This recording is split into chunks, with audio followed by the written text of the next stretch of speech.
Hello दोस्तों, मैं राघवेंद्र साहू आपके चैनल दृष्टि और न्यू विजन में आपका स्वागत करता हूं।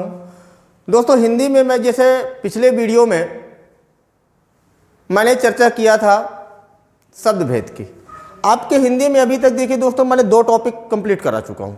एक वर्णमाला खत्म हो चुका है, दूसरा मैंने शब्दों रचना और शब्द भेद बताया। आज का हमारा जो टॉपिक है वाक्य रचना और वाक्य भेद।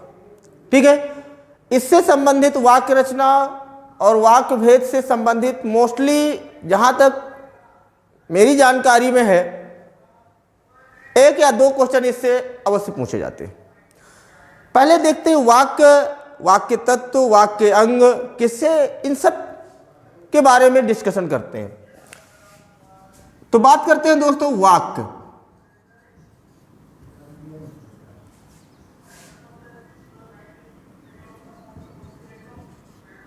वाक्य रचना,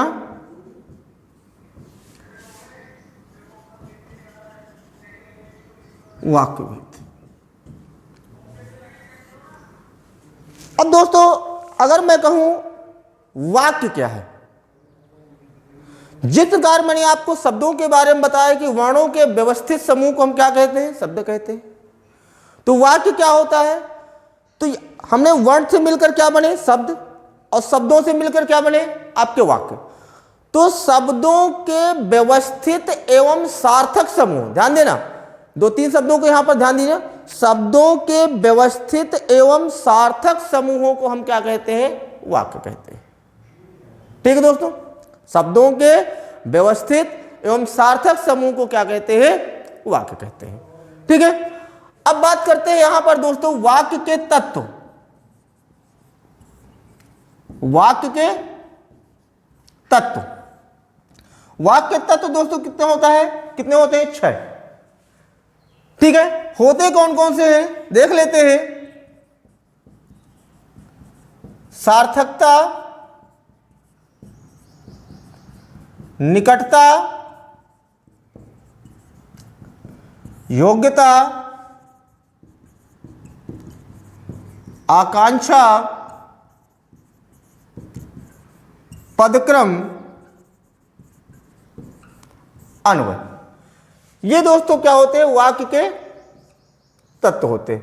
पूछ लिया जाएगा आपसे प्रश्न कि बताइए वाक्य तत्व होते कितने, वाक्य तत्व कितने होते हैं, 6। ठीक है, सार्थकता, निकटता, इसका एक दूसरा भी नाम आता है दोस्तों, सन्निधि करके आ जाता है कहीं कहीं। क्या पूछ लेता है इसका, सन्निधि। योग्यता, आकांक्षा, पदक्रम और अन्वय। या तो प्रश्न इसमें 2 तरह से पूछेगा, या तो पूछेगा इस वाक्य के तत्व कितने होते हैं, या ऐसे पूछ लेगा बताइए इनमें से 4 ऑप्शन दे देगा, आपसे पूछ लिया जाएगा बताइए इनमें से कौन सा वाक्य का तत्व है और वाक्य का तत्व नहीं है। तो ये 6 तत्व आपको दिमाग में रखना। ठीक है, अब इनके बारे में थोड़ा समझ लेते हैं कि होते क्या है। सार्थकता, सार्थकता का मतलब होता है सार्थक अर्थ, यानी कि वाक्य में जो भी हम शब्द प्रयोग करें, ध्यान दीजिएगा कि वाक्य में जो भी हम शब्द प्रयोग करें उनका कोई ना कोई क्या होना चाहिए, सार्थक अर्थ होना चाहिए। निरर्थक अर्थ वाले शब्दों का हमें वाक्य में प्रयोग नहीं करना है। ठीक है, निकटता, निकटता का मतलब होता है जब जो भी हम शब्द लिखें, वाक्य में जो भी शब्द लिखे, हम उस शब्द के क्या रखे, बिल्कुल नजदीक रखें। ऐसा नहीं है कि हम, जैसे मैंने कहा मोहन बाजार जाता है, तो मोहन यहां रखें, कुछ दूरी पर बाजार फिर जाता है, ऐसा नहीं। यानी कि कुल मिला के अगर मोहन है तो मोहन से ही नजदीक आपको बाजार लिखना है, बाजार से नजदीक जाता है, ऐसे वाक्यों को लिखना। जैसे मैंने आपसे कहा ये हमारा क्या है, जैसे मैंने कहा मोहन बाजार जाता है, हमने प्रत्येक शब्दों को उस शब्द के कहां रखा, निकट रखा। अब क्या हम इसको वाक्य कह सकते हैं क्या, मैंने कहा मोहन, फिर लिखा बाजार, फिर लिखा जाता, फिर लिखा है, नहीं, हम इसको वाक्य नहीं कह सकते। क्यों, क्योंकि हम कोई भी शब्द उस शब्द के अपने निकट वाले शब्द के पास में नहीं रखा है, इसलिए हम इसको वाक्य नहीं कह सकते। यानी कि निकटता का मतलब यह हुआ कि प्रत्येक जो शब्द है उस शब्द के हम बिल्कुल क्या होना चाहिए, अपने पास वाले शब्द के बिल्कुल निकट रखना चाहिए। ठीक है, योग्यता, योग्यता का मतलब यह होता है कि हम वाक्य में जो भी शब्द लिखे उस शब्द का अर्थ निकालने के हम क्या रहे, योग्य रहे। जैसे मैंने आपसे एक उदाहरण कहा, चाय खाई जाती है, चाय खाई जाती है, तो आपने तुरंत कहा नहीं सर चाय खाई नहीं जाती, चाय पी जाती। क्यों?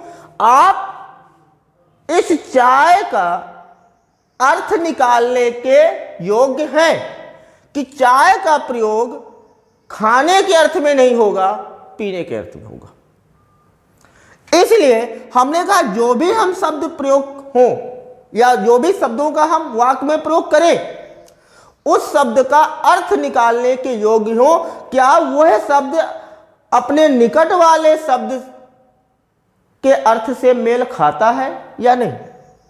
समझ में आ गई बात दोस्तों? तो यह होता है हमारा क्या, योग्यता। आकांक्षा, आकांक्षा का मतलब होता है इच्छा करना। क्या होता है इसका? इच्छा करना। यानी कि वाक्य को देखते ही हम ये पता कर लें क्या वाक्य किसी चीज की पूर्ति करने की इच्छा तो नहीं कर रहा है। भाई एक वाक्य में कर्ता क्रिया कर्म होनी चाहिए। यदि कर्ता क्रिया कर्म में से आखिरकार यदि हम किसी का भी लोप कर दे, जैसे मैं आपसे कह दूं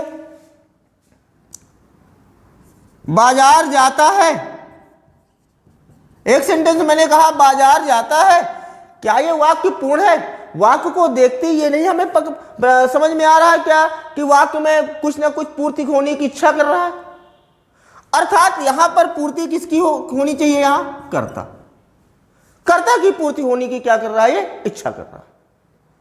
ठीक है। पदक्रम क्या होता है? पदक्रम यह हो कि वाक्य को सही क्रम में रखना ही क्या कहलाता है? पदक्रम कहलाता है। जैसे वाक्य नियम कर्ता कर्म क्रिया, ये क्या होते हैं दोस्तों? वाक्य के कर्म होते हैं। जैसे मैं आपसे कह दूं सुहावनी है रात होती चांदनी, क्या दोस्तों ये वाक्य सही है? नहीं, ये वाक्य जो है सही क्रम में लिखा ही नहीं है। अर्थात इसका जो सही हो जाएगा चांदनी रात सुहावनी होती है। क्या हुआ? चांदनी रात सुहावनी होती, यह इसका सही क्रम है। तो मैंने कहा वाक्य को सही क्रम में रखना ही क्या कहलाता है? हमारा पदक्रम कहलाता है। बात क्लियर दोस्तों? अन्वय क्या है? अन्वय का मतलब यह होता है, अच्छा बताइए अन्वय में संधि कौन सी है दोस्तों? अन्वय में आपकी यण संधि अनु प्लस आय। ठीक है। अन्वय का मतलब होता है कि क्रिया का कर्ता के अनुसार ठीक ठाक या सही तरीके से प्रयोग करना ही क्या कहलाता है? अन्वय कहलाता है। फिर समझ लीजिए, क्रिया का कर्ता के अनुसार सही तरीके से प्रयोग करना ही क्या कहलाता है दोस्तों? अन्वय कहलाता है। जैसे मैं आपसे कहूं लड़के और लड़कियां गई, लड़के और लड़कियां गई, क्या दोस्तों यहां पर ये बताइए क्या गई का प्रयोग क्या कर्ता के अनुसार सही तरीके से प्रयोग है? नहीं, गई आपका स्त्रीलिंग है। अगर यहां पर मैं कह देता लड़कियां गई तब तो ठीक था वाक्य, लेकिन कर्ता में एक पुल्लिंग है और स्त्रीलिंग है। जब भी वाक्य में कर्ता में एक पुल्लिंग और स्त्रीलिंग का कर्ता दिया हो तो क्रिया हमेशा किसके अनुसार आ जाएगी? पुल्लिंग के अनुसार। तो क्या बन जाएगा? लड़के और लड़कियां गए। यह क्या होता है? अन्वय होता है। अर्थात क्रिया का कर्ता के अनुसार सही तरीके से प्रयोग करना ही क्या कहलाता है दोस्तों? अन्वय कहलाता है। तो ये दोस्तों मैंने आपको बताया वाक्य के तत्व। वाक्य के तत्व कितने होते हैं? 6। सार्थकता, निकटता या सन्निध, योग्यता, आकांक्षा, पदक्रम और अन्वय। बात क्लियर? अब देखते हैं जरा, ये तो हमने बता दिया दोस्तों वाक्य के तत्व। अब आते हैं वाक्य के अंग या घटक। इससे अक्सर एक प्रश्न पूछा जाता है, कैसे प्रश्न आता है वो भी आप समझ लीजिए। पहले मैं इसको आपको प्रश्न के माध्यम से मैं आपको इसको डिस्कशन करता हूं। जैसे मैंने आपसे कहा वाक्य के अंग या इसी को हम क्या कहते हैं? घटक। क्या कहते हैं दोस्तों, घटक। पूछ लेगा वाक्य के अंग कितने होते हैं या वाक्य के घटक कितने होते हैं, तो कितने होते हैं, 2।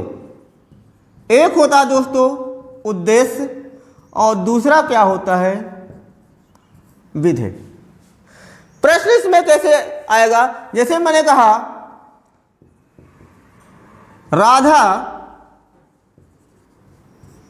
राधा ने आज पुस्तक पढ़ी। एक सेंटेंस मैंने आपसे कहा कि राधा ने आज पुस्तक पढ़ी, या ऐसे कह सकते हो राधा ने पुस्तक पढ़ी, आज नहीं लगाओ। या एक दूसरा सेंटेंस देख लेते हैं,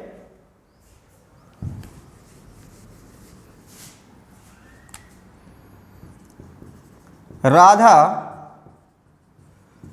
अपनी पुस्तक पढ़ती है, ऐसे।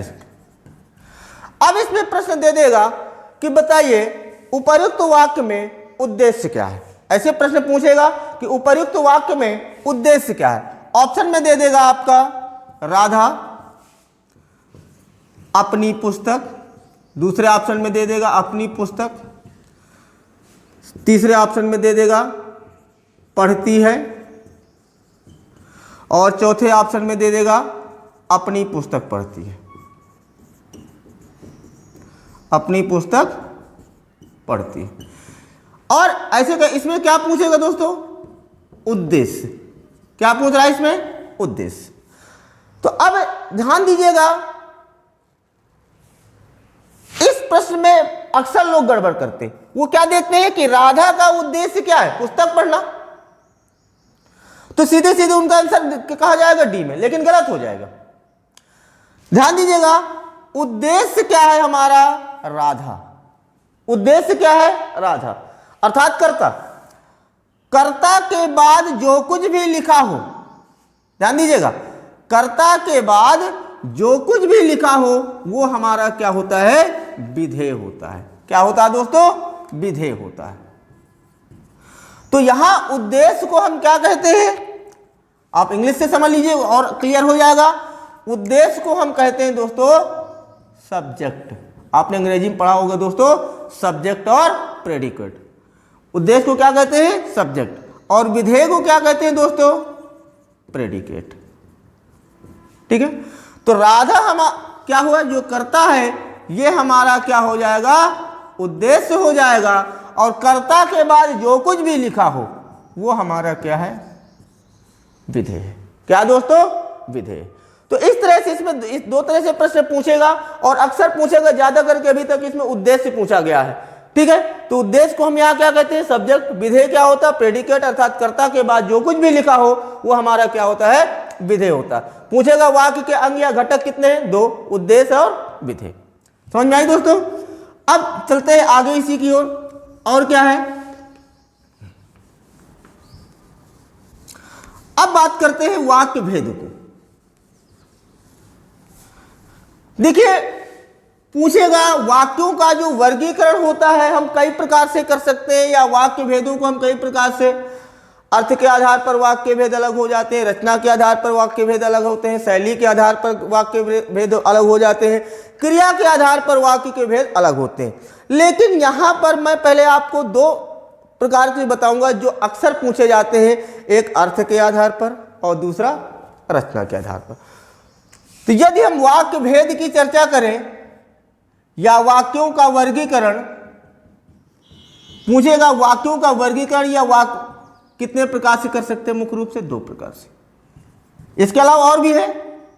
हमने पहला कहा अर्थ के आधार पर, क्या कहा, अर्थ के आधार पर। दूसरा मैंने क्या बताया आपको, रचना के आधार पर। ये 2 प्रकार से पूछ लेगा प्रश्न कि बताइए अर्थ के आधार पर वाक्य भेद कितने होते हैं दोस्तों, 8। कितने होते हैं, 8। रचना के आधार पर वाक्य भेद कितने होते हैं, 3। यदि अगर भेद पूछेगा तो वो वहां पर दोस्तों इंडिकेशन करेगा, बताएगा। ऐसे नहीं पूछेगा कि वाक्य भेद कितने होते हैं, वो वहां पर दर्शाएगा कि अर्थ के आधार पर वाक्य के कितने भेद होंगे और रचना के आधार पर वाक्य कितने भेद होंगे। वो वहां पर दोस्तों आपको इंडिकेशन करेगा कि अर्थ के आधार पर वाक्य के कितने भेद होंगे और रचना के आधार पर। तो हमने क्या बताया, अर्थ के आधार पर वाक्य के कितने भेद हुए दोस्तों, 8। रचना के आधार पर वाक्य के कितने भेद हुए दोस्तों? 3। अब 8 कौन कौन से होते हैं, 3 कौन कौन से होते हैं, इसके बारे में डिस्कशन कर लेते हैं थोड़ा सा। देख लीजिएगा अर्थ के आधार पर कौन कौन से होते हैं। पहला होता है दोस्तों विधानवाचक। कौन सा होता है? विधानवाचक। दूसरा निषेधवाचक। तीसरा प्रश्नवाचक। चौथा आदेशवाचक, या इसी को हम कह सकते हैं आदेशात्मक वाक्य। ठीक है। अगला है इच्छावाचक। अगला है आपका विस्मय सूचक।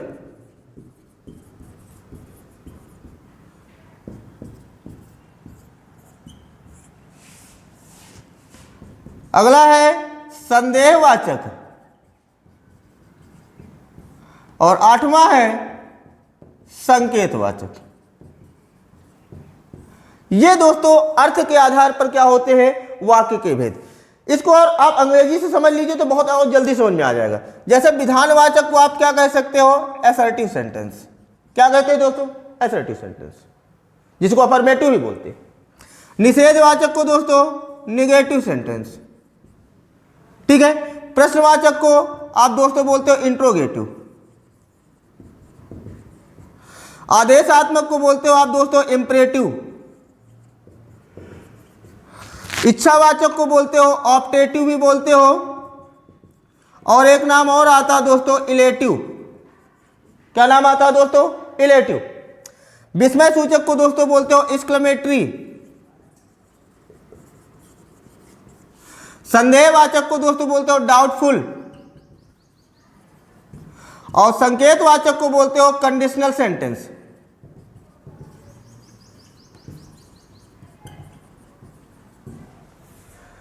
ये दोस्तों मैंने अर्थ के आधार पर वाक्य के क्या बता दिए? भेद बता दिए। अब अर्थ के आधार पर हमने कितने प्रकार के बताए वाक्य भेद? 8 प्रकार के। विधानवाचक अर्थात असर्टिव सेंटेंस। निषेधवाचक नेगेटिव, जिसमें अर्थात नहीं शब्द लगा होगा। प्रश्नवाचक इंट्रोगेटिव, ये आपके 2 टाइप्स के होते हैं। यानी कि पहला होता है जो वाक्य आपका क्या से प्रारंभ होगा, और दूसरा जो है जब प्रश्नवाचक शब्द वाक्य के बीच में दिए हो। तीसरा आदेशात्मक में आपका इसमें आज्ञा, प्रार्थना, सलाह, सुझाव, प्रस्ताव, मना करना ऐसे भाव प्रकट होंगे। इच्छावाचक में इच्छा प्रकट की जाती है, अर्थात शुभकामना का भाव आता है, और आशीर्वाद की बात आती है, और अभिशाप की बात आ जाती है। विस्मय सूचक में प्रसन्नता, दुख, आश्चर्य, शाबाशी ऐसे भाव प्रकट होंगे। संदेहवाचक में हमेशा दोस्तों डाउट की स्थिति बनी होती है। और संकेतवाचक का दूसरा नाम है कंडीशनल सेंटेंस, अर्थात इसमें शर्त बतलाई जाती है। इसमें अंतिम वाक्य पहले वाक्य पर क्या होता है? निर्भर रहता है। ये मैंने क्या बताया दोस्तों? अर्थ के आधार पर वाक्य भेद। अब दोस्तों रचना के आधार पर हमने कितने प्रकार के बताए? रचना के आधार पर आपको कितने प्रकार के हैं? 3 प्रकार के। पहले दोस्तों इनका स्क्रीनशॉट ले लीजिए, फिर मैं रचना के आधार पर बता देता हूं आपको।